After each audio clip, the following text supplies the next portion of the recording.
Okay, good evening, everyone.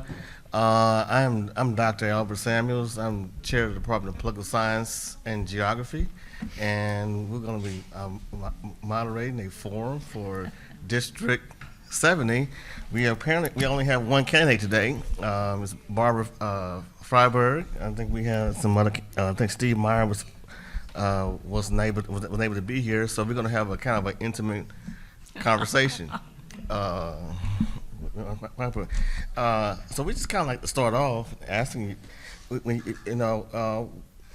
do you see as the role of your district representative, and how will you, if you're elected, ensure that the voice of your constituents remain relevant if you're elected?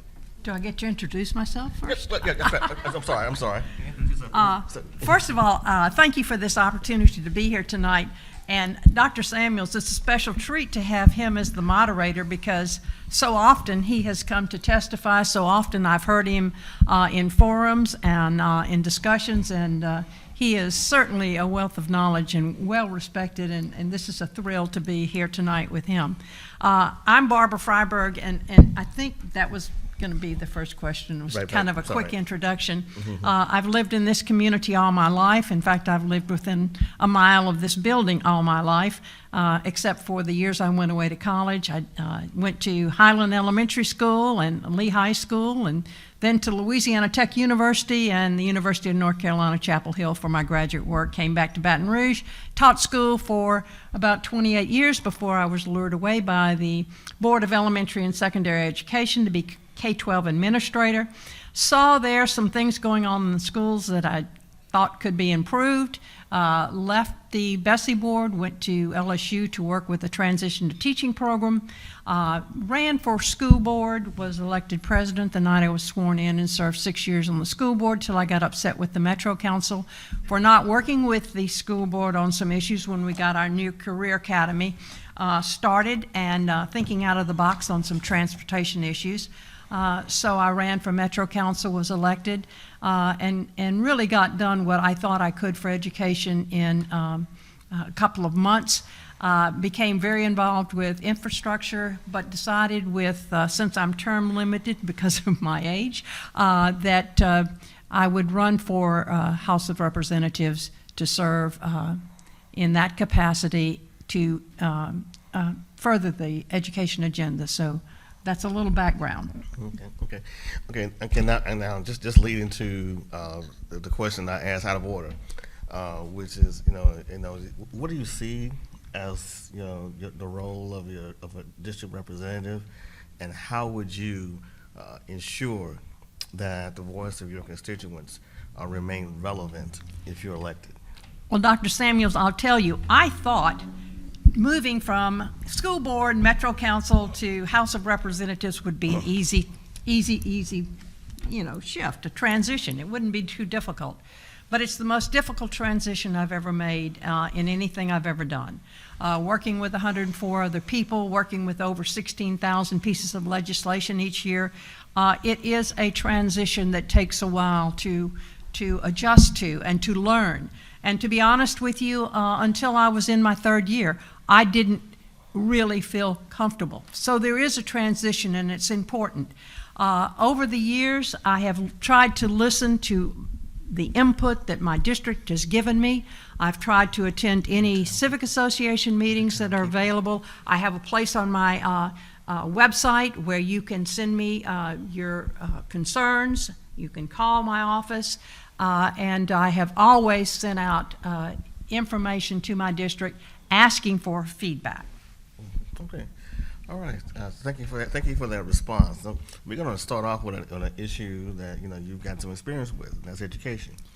And there are a growing number of states and advocates for state-funded savings accounts. These accounts will give students education opportunities outside the public school system. Now, Governor Edwards has vetoed these bills in the past, citing that they will cripple our already underfunded public school systems even further. Would you support a bill like this, like they call it school choice, and why or why not? Yes, sir, I would. In fact, I did run an ESA. I ran a bullying ESA, and it didn't make it out of, it made it out of the House, but it never made it out of the Senate. I will tell you that I think there are a lot of misconceptions about what ESAs will do to destroy public school systems.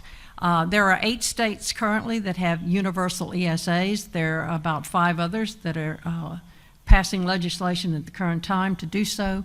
I think this gives families the equity, the opportunity that they need to make choices for their children. And there'll probably be a follow-up question, but I do support them because there are times where children are not being educated to their full potential in situations and environments that just are not conducive to what they, the way they can learn. Okay.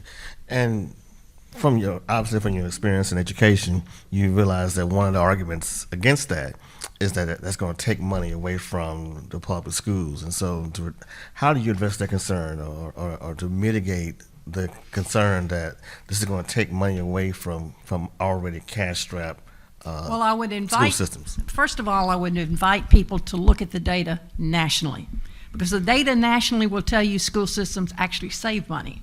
Because all they're losing is, like in Louisiana, it might be the MFP, but they're still getting the local taxes, and the local taxes aren't following the student to whatever school the student may go to.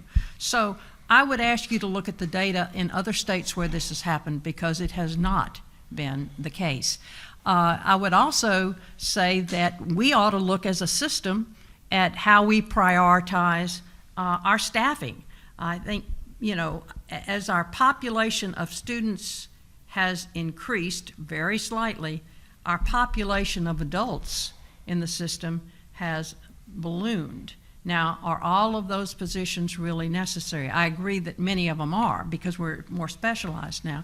But I think there are efficiencies that can be found in school systems if we look for them. And I think we need to look at the national data at states that have done this, who have said the same thing in those states that we're saying in this state. I think it's worth looking at, because I think it's worth the opportunities that can be given to students that really need them. Okay. Let's shift gears for just a little bit here. In Louisiana, 1 in 5 children face hunger. When children are hungry, they cannot focus in school. They experience greater health issues and have a greater likelihood of behavioral and social issues. Research shows that food assistance programs like SNAP and Women's Infants and Children program reduce poverty, food insecurity, leading to improved health and economic outcomes, particularly for children. What meaningful policy solutions would you propose to make it easier for families to have access to nutritious food? I think already in East Baton Rouge Parish we have universal, everyone has free lunch in East Baton Rouge Parish. But I would look at state policies that might help with SNAP programs and WIC programs. But I will tell you a little story very quickly.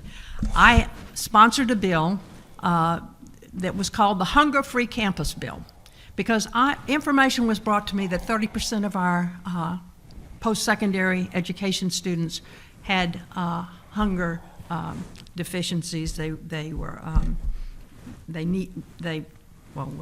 the word I'm looking for? Can't think of the word, but they needed food, right? Mm-hmm. So I put together a bill that encouraged universities and colleges and technical schools to do XYZ. One was to have a coordinator on campus who could help people with federal programs. Mm-hmm. Long story short, since I got 3 seconds, 100% of the universities are now part of the hunger-free. They got the designation, and 5 private colleges in this state, which at bare minimum meant they had a food pantry and a person to help students find a way to get nutrition. Okay, all right. Okay, thank you for your response to that question. I wish I had more time. Right.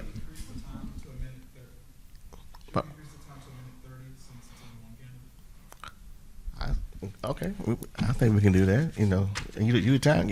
I thought I would keep these answers short, but Yeah. Well, anyway. why don't we do that? You know, you do time. I was just you excited about that Well, you the particular time- bill well, because it cost the state no money, and you had 100% of the universities do it, and that's pretty awesome. I think that's pretty good. Okay. All right. So we talked about education now. I want to take a shift gears down to law enforcement. Okay. There's been a growing number of people who have called for financial resources to be shifted away from law enforcement and reallocated to education and healthcare, et cetera. And so the question we're asking here is: would you support legislation that reallocates funds away from law enforcement to other areas of community interest? At the current time, I couldn't agree to do that. I do think that there are things that we need to support our law enforcement, but you know as well as I, the Manship Communications Department ran their Louisiana survey, and the number one concern of citizens in this state is the crime rate.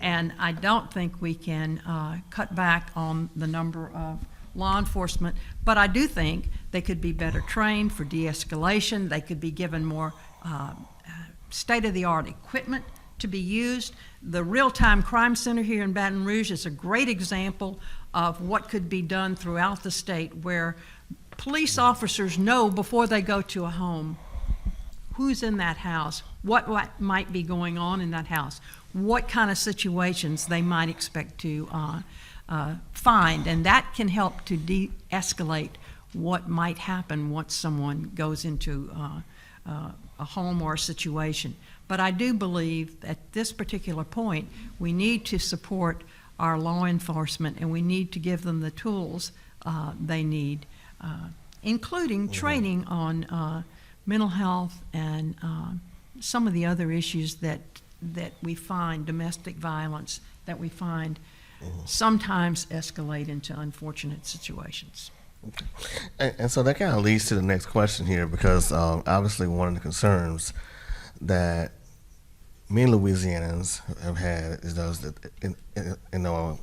as it relates to law enforcement, is holding them accountable. I think we saw with the Ronald Green incident, really terrible incident, and all of that appears to be an obvious cover-up of the role the state police played. And so, how do you propose that we hold law enforcement officials accountable when they misbehave, and how do we have swift and how can it be swift, and how can it be done in a transparent way? So, I will tell you that Ronald Green was not swift, and it should have been swift. I don't think we in the legislature knew the truth of that incident for a while, and of course, we did put together a panel that brought in all of the state police and others to get to the bottom of what happened in that. And of course, a lot of people left the state police office because of that. But you know, that's a difficult question, and I think that we really do need to sit down with law enforcement, sit down with legislators, sit down with city officials, and find some better solutions for how we handle. Recently, we had this one in Baton Rouge about what was the warehouse where they were, I don't know, where they were beating people up and so forth. We need to be able to come together and decide what we can do, because I don't have the answers, and I would like to talk to people who may have the answers. So I'd be willing to talk to people. Okay, that's fair enough. Okay, let's talk a little bit about gun violence, which is obviously an issue that plagues our community. Now, gun violence was actually on the decline nationally and locally before COVID, and since then we've seen some significant spikes in violent crime, and particularly here in Baton Rouge. So the question is what factors do you think uniquely shape the state of gun violence in this city, and also in this country, and how would you answer that question?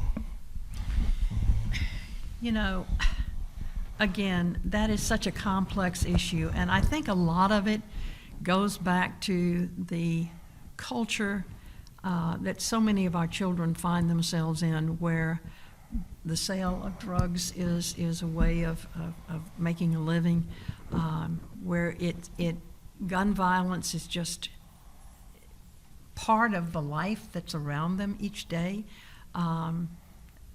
The sound of gunshots at night is just something they're used to. That is absolutely horrible, and I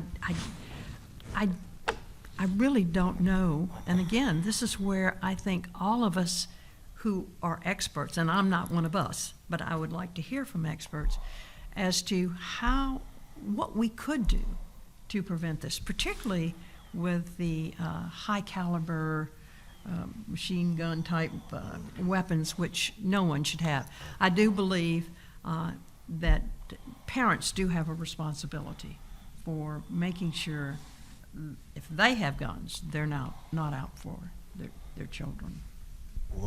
And the legislature's had at least one representative to propose permitless carry of firearm without a background check or permit for almost 6 years now.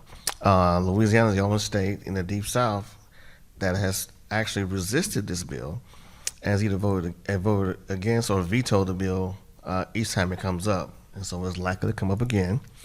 Also, over 80% of Louisianans also oppose this bill. So, assuming this bill will come up again, and if you're elected again, would you support permitless carry? Why or why not? Okay, what it is, it's really constitutional carry, they call it, but it's concealed carry is what it is. Because you can carry a gun, you just can't carry it concealed without a permit. Some people have talked about splitting with their party. I voted against concealed carry, constitutional carry, and I would vote against it again. My district attorney, my law enforcement officials here in Baton Rouge, and actually the owner of the largest gun company in the area, encouraged me to vote against that bill. And sometimes bills are very, very tough, more than I'd like. And this was one I didn't know how my community felt, and I actually polled my community. And my community, which is very diverse, voted 75% believe that there should be training. So not only was I listening to my law enforcement officials in this city, but I was also listening to my constituents. And even though my party encouraged me to vote one way, my constituents and the people I respect who enforce the law convinced me to vote against that bill. Yeah, okay. Thank you for your response to that question. I'd like to shift gears to climate change and issues around the environment. Louisiana, like the rest of the world, just experienced the hottest July and August on record. The sea levels are actively rising, and it's becoming harder to live in climate-vulnerable communities like here in South Louisiana. So keeping in mind the governor's creation of the Climate Initiatives Task Force and federal environmental packages that have funding for solar energy, energy efficiency, and more, what would be a first step that the legislature could take that you would support in addressing the climate crisis? I would tell you I think the governor's report is excellent. If you look at that report and the steps that not he, but the group that put this report together said we should take, I think they're excellent. Talk about more electricity in industry to power industry. In Louisiana, 66% of our emissions come from our industry. In other states, national average is 17%. So we've got to do something with our industry to make a difference. I believe that if you read that report, it would get us to zero greenhouse emissions by 2050, which is, of course, the goal in our country. And I think the things that we need to look at are how we power our industry. I think we need to look at carbon sequestration, capturing carbon. I think that's not only a way we can bring industry to our state, but a new industry to our state, but something that needs to be done. I think we need to make sure our coastal restoration is maintained. I think we need to encourage subdivisions and developments that when they come in, they don't just pour huge amounts of parking. Maybe they make parking garages instead of parking lots and plant trees, because that's going to be very, very important to us. But I would say everyone needs to look at that plan, and that plan's an excellent plan. Okay. Thank you for your response to that. Now we're going to shift gears now to the issues of LGBTQ rights. And in 2023, we saw an influx of bills targeting the LGBTQIA plus communities, the families and individuals, specifically those in the trans community.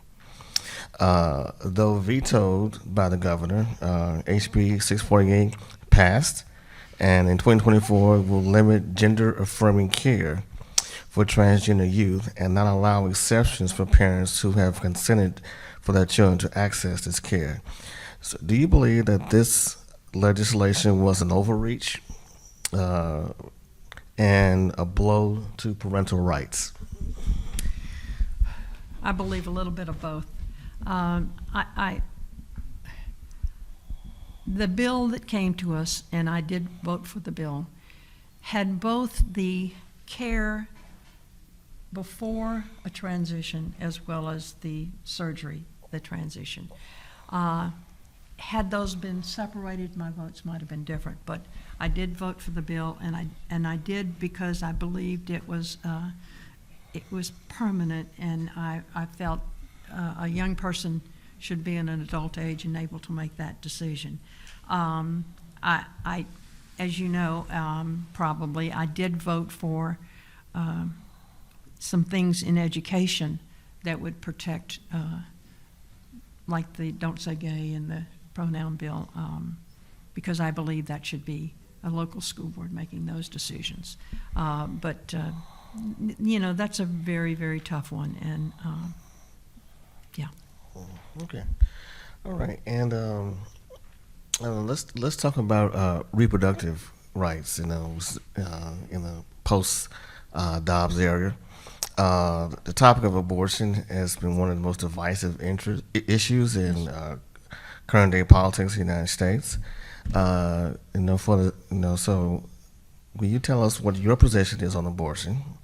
Does it to be regulated by lawmakers, or should this be a decision solely between a woman and her doctor and maybe her pastor? This is one of those where it's very, very tough decision. And I did vote for the bill. I was not happy that it did not include exceptions, because I certainly would support exceptions.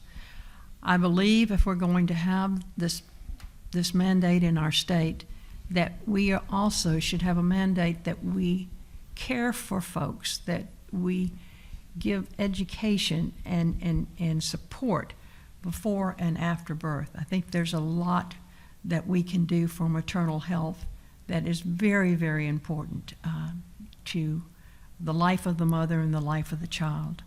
So I think those things are very important. Okay. Now that exhausts some of the questions that I have, at least the ones that have been scripted. But some of you may have questions for the candidate, and so at this time I'm going to open the floor for some of you who are here to ask some questions of the candidate. So anyone wants to raise their hand, and the candidate has a, I guess, 90 seconds, right? Is it a minute to respond, or is it 90?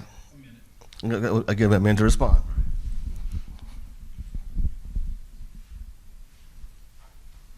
Do you support raising the minimum wage, and if so, at what level and to peg it to inflation? What I support is having a discussion. I am not going to commit one way or the other. I have voted against it in the past for numerous reasons, but I am certainly open to that discussion.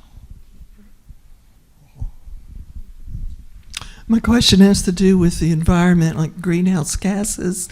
And what I've been told is that Louisiana, unlike many other states, has their main problem with the greenhouse, the emissions, methane, carbon dioxide, is the orphaned wells.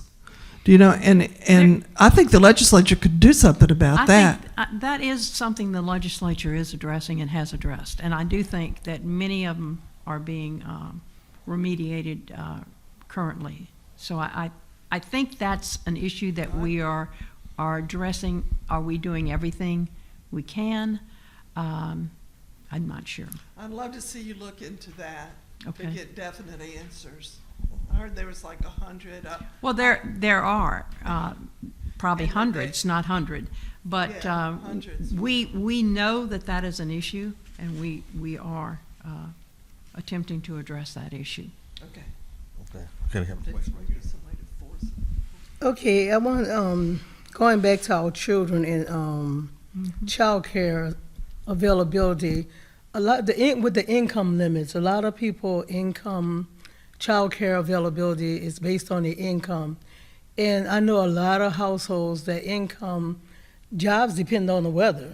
So if it's rain, I might make good money, but if it's raining and I don't get to work those days, then I don't have that income.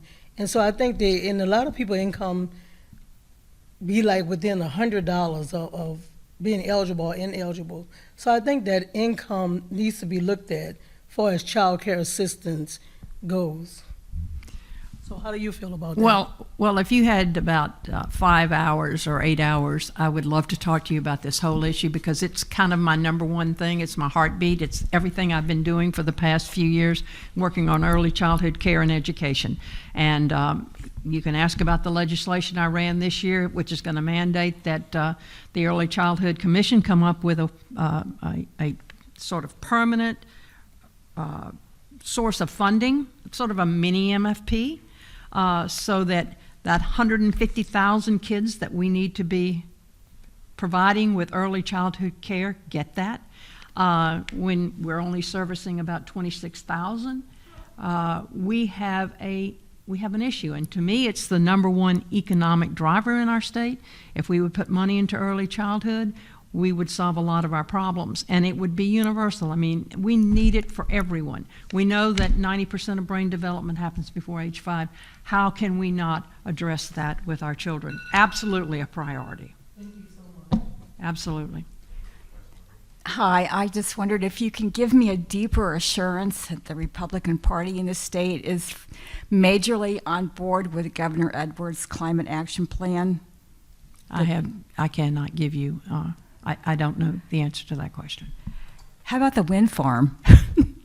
I know I'm for wind turbines and I'm for solar, but I don't know the answer. I don't speak for the party.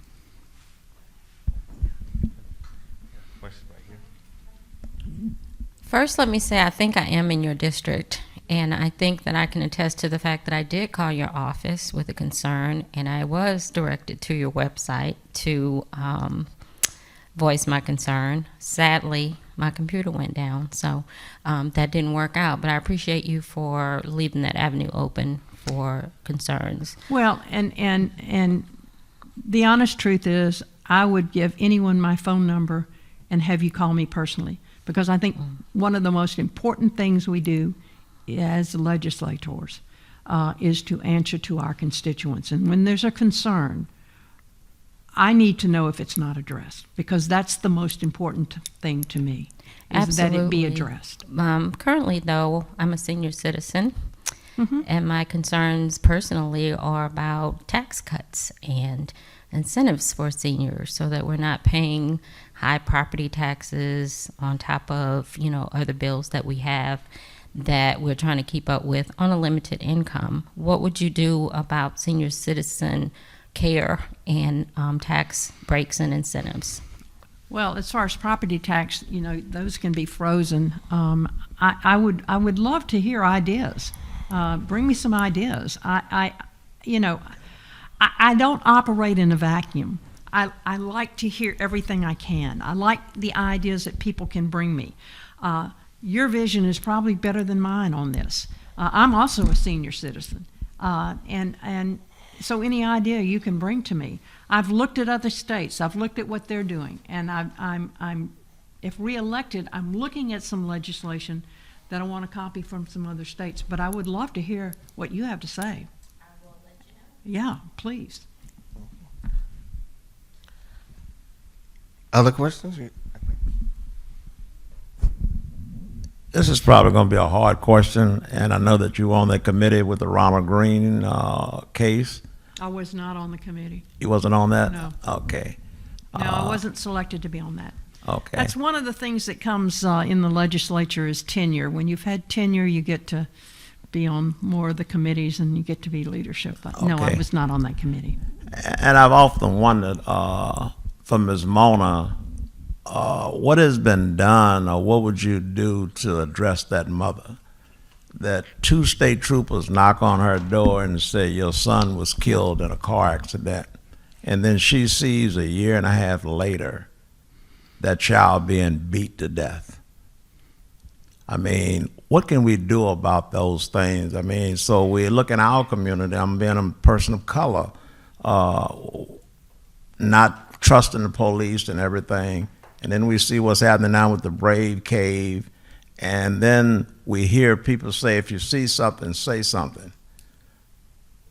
What could change that the people in the blue, if they see something, that they could say something?